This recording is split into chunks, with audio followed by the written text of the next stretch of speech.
안녕하십니까, 농보라의 가르침입니다. 아파트 내 집 마련, 이번 시간엔 KB 시세에 대해서 말씀드리겠습니다. 첫 장은 항상 반복되는 내용입니다. 원금 손해가 없는 예적금 풍차 돌리기를 반복해라. 1억을 만들자. 수도권 최소 광역시 아파트를 사라. 내 집 마련을 목표로 부동산에 대한 공부를 해나가자. 아파트 시세가 굉장히 종류가 많습니다. 공동주택 공시가격, 기준시가라고도 하죠. 이런 것도 있고, KB 시세도 있고, 실거래가는 또 무엇이며, 네이버 부동산 호가, 뭘 봐야 되는 것인가 어렵습니다. 공동주택 공시가격, 기준시가, 이거는 세금을 납부하기 위한 건데 1년에 2번 재산세를 내는데 그때 이 기준시가를 가지고 계산을 하는 겁니다. 큰 의미는 없습니다. 실거래가, 실제로 거래된 아파트 매매가입니다. 예를 들어 압구정 현대아파트를 누가 50억에 산다라고 하면 부동산 공인중개사에서 계약만 하면 실거래가 신고를 하는데 그때 바로 고시됩니다. 실제 등기가 돼서 매매가 이루어질 때 나오는 게 아니고 계약만 했을 때 나오기 때문에 이게 실제로 반영이 안 될 수도 있습니다. 그래도 계약금도 오고 가고 했다는 거기 때문에 의미는 있긴 있습니다. 또 네이버 부동산 호가는 뭐냐? 네이버 부동산이 대표적인 부동산 광고 사이트입니다. 사람들이 다 여기로 들어가서 봐요. 공인중개사들이 올려놓은 아파트 가격인데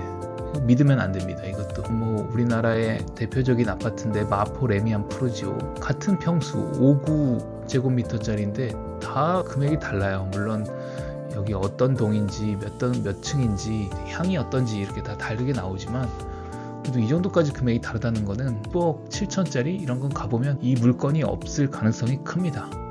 아무리 1층이라고 해도요. 이렇게 차이가 나진 않죠. KB 시세란 그러니까 KB국민은행에서 제공하는 아파트 시세 정보입니다. 국민은행은 옛날에 주택은행 예전부터 이런 아파트 시세를 계속 제공을 했어요. 얘네들도 시세를 산정하는 방법이 있겠죠. 이게 진짜 아파트 시세의 바로미터입니다. 대출할 때도 이 KB 시세를 기준으로 감정을 합니다. KB 시세가 근데 절대적인 것은 아닙니다. 네이버 부동산 호가도 못 믿고 KB 시세도 이 금액이면 내가 이 아파트를 사겠구나 라는 기준은 아닙니다. KBC만 보고 아파트 가격을 예단하면 안 됩니다. 그럼 뭘 믿어야 됩니까? 이게 참 문제인데, 근데 KB 시세를 보는 이유는 세대 이상 규모 있는 아파트이고 이런 것들만 시세를 제공하니까요. 실제 매매 거래가 계속 이어져야 됩니다. 실제 매매 거래가 없는 아파트는 규모가 있어도 KB 시세를 제공하지 않아요. 이게 어느 정도 검증된 아파트라는 증거입니다. 만약에 나 땡땡 아파트를 사고 싶어 라는 질문이 있으면 다시 되물을 수 있습니다. 아, 그 아파트 KB 시세 있어? 이게 1차적으로 걸러져요. 학군이 좋고 교통 편리하고 편의시설 많은 신축 아파트, 이 모든 것을 만족할 수는 없다고 했습니다. 비싸기도 하고.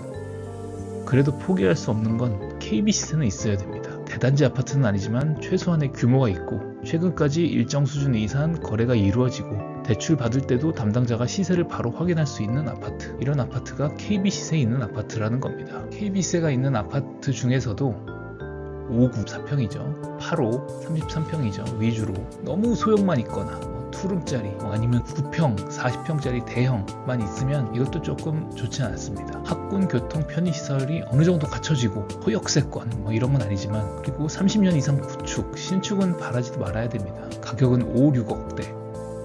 의외로 이런 곳들이 많습니다.